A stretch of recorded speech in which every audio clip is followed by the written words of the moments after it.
या राज्यात छत्रपती शिवाजी महाराजांचा हा राज्य महाराष्ट्र आहे।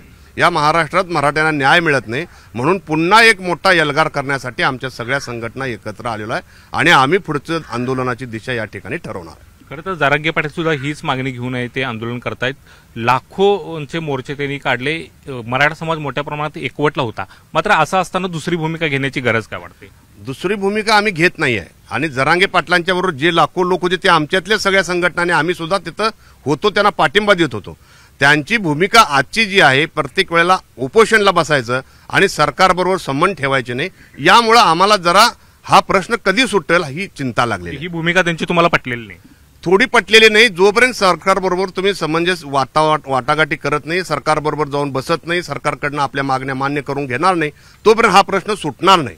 त्यामुळे सरकारबरोबर बसून हा प्रश्न सोडवून घ्यावा लागेल। आजपर्यंत ज्या मराठा समाजाच्या प्रश्न सुटलेले आहेत ते सरकारबरोबर वाटाघाटी करून आम्हाला अण्णासाहेब पाटील आर्थिक विकास महामंडळ असेल, सारथी असेल, वेगवेगळ्या प्रकारे वसतिगृह असतील, हे सगळे प्रश्न मार्गी लागायला लागलेत आणि काही अंशी त्यांनी लावलेले आहेत। अजून आम्हाला काय पाहिजे आहे? आरक्षण पाहिजे आहे, ओबीसीच्या धर्तीवर मराठा समाजाला न्याय मिळाला पाहिजे, ओबीसीला ज्या सवलती आहेत त्या मराठ्याला दिल्या पाहिजेत। या अनेक मागण्या आमच्या घेऊन आम्ही चाललेलो आहे, पण आम्ही एक व्यापक चर्चा करून याच्यात आम्ही सगळ्या संघटना मिळून पुढील आंदोलनाची दिशा ठरवणार आणि राज्य सरकारला आम्ही आज पुन्हा एकदा एल्गार असणार आहे। 100% एल्गार, मोठ्या प्रमाणात आज एल्गार होईल। कोल्हापूर इथं विविध मराठा संघटनांची बैठक पार पडली आणि यामध्ये मनोज जरांगे पाटलांना वगळण्यात आलं आणि वेगळी बैठक घेऊन वेगळ्या मागण्या सरकारकडे वेगळ्या मागण्या मागण्यात आल्या। पण मात्र जरांगे पाटलांना या बैठकीला न बोलावल्यामुळे जरांगे पाटलांना एकटं पाडण्याचा प्रयत्न आहे का? जरांगे पाटील हे एकटे पडले आहेत का?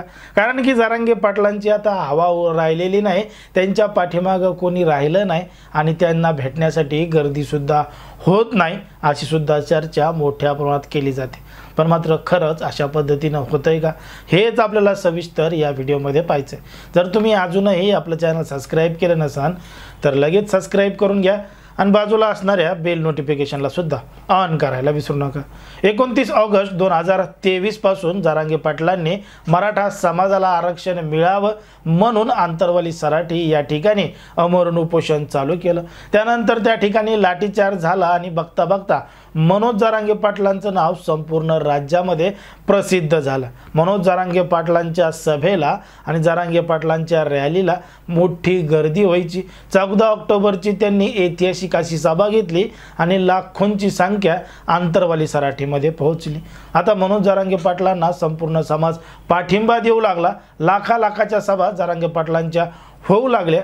पण मात्र या सभेला होणारी जी गर्दी होती त्या गर्दीमध्ये सुद्धा इतरही संघटना होत्या आणि त्या सुद्धा जरांगे पाटलांना पाठिंबा देत होत्या, म्हणून जरांगे पाटलांची हवा राज्यामध्ये तयार झालेली होती अशी सुद्धा चर्चा केली जाते। पण मात्र या संपूर्ण प्रकरणामध्ये आता ज्या पद्धतीनं जरांगे पाटलांना एकटं पाडलं जातं त्यामागे नेमकी काय कारणं आहेत?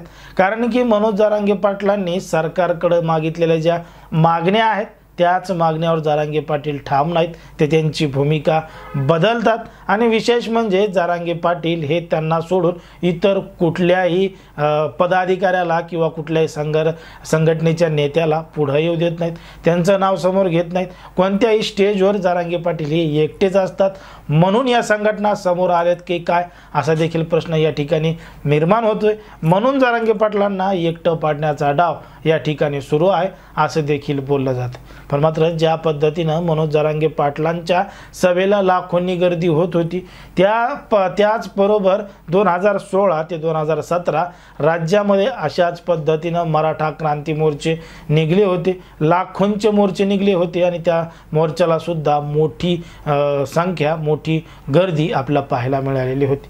मग एकीकडे मराठा आरक्षणाचा जो मुद्दा आहे तो भरकटत चाललाय, जरांगे पाटलांच्या मागण्या या आता भरकटत चालल्यात आणि जरांगे पाटील हे त्यांच्या भूमिकेवर ठाम नाहीत असं सुद्धा काही जण म्हणू लागले आहेत, म्हणून आता वेगळा निर्णय घेऊ लागले आहेत। तर काही जण म्हणतात जरांगे पाटलांच्या मागण्या वेगळ्या आहेत, आमच्या मात्र मागण्या वेगळ्या आहेत, त्यांना त्यांचा लढा लढू द्या, आम्ही आमचा लढा लढणार आहोत। पण मात्र या दोन लढ्यामुळे समाजात फूट पडते आणि या फुटीमुळे जरांगे पाटील एकटे पडतात असं देखील सांगितलं जातं। पण मात्र जरांगे पाटलांच्या पाठीमागं समाज आहे, जरांगे पाटलांना एकटं पडू देणार नाही असं सुद्धा बरेच जण म्हणतात। पण मात्र या संपूर्ण प्रकरणामध्ये खरंच जरांगे पाटील एकटं पडतायत का? तुम्हाला काय वाटतं हे अगदी स्पष्टपणे कमेंटमध्ये सांगा. आणि अशाच पद्धतीचे नवनवीन व्हिडिओ पाहण्यासाठी आपल्या चॅनलला लगेच सबस्क्राईब करा.